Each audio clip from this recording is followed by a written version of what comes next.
People often ask me, where's the best place to go for your first safari? That's a really difficult question to answer. I first went on safari in 1997, so that's 28 years ago, to Namibia. I became a guide in 2006, and since then I've done over 100 safaris myself, and have probably put together over 1,000 safaris for my clients since starting Indigo Safaris in 2009. And my team of safari experts, between them, have probably put together close to 10,000 safaris. And yet we still don't have one definitive answer to that question, because it really depends on what people are looking for, what type of experience they want, and what their budget is. So we could look at different countries one by one. People often think of South Africa as a first-time safari destination, and it is a great place to go.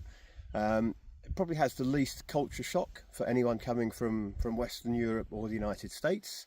It has the big five, so you've got elephant, rhino, buffalo, lion, leopard. Are all relatively easy to find there, leopard being the hardest one there.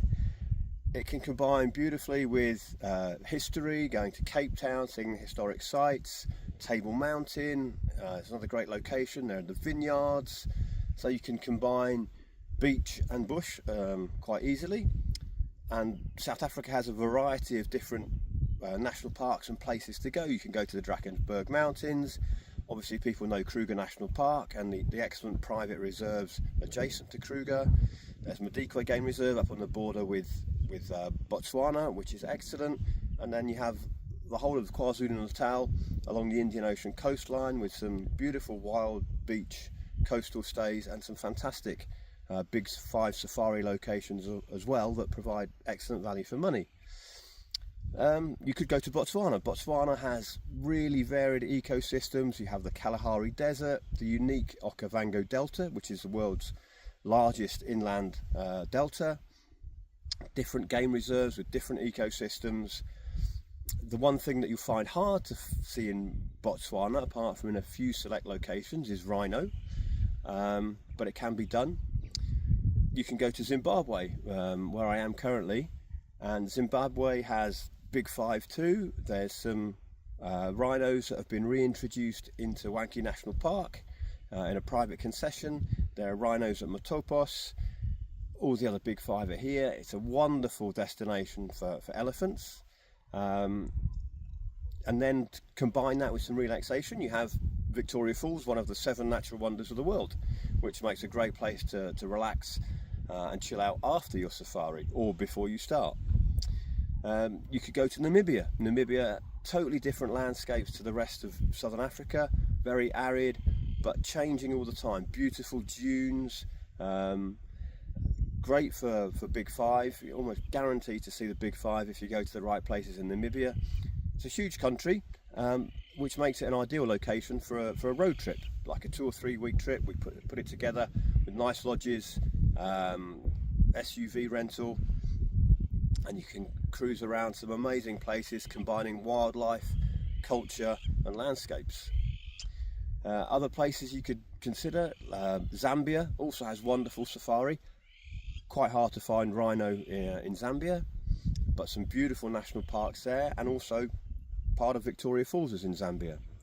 So that can be your relaxation part at the end of the safari.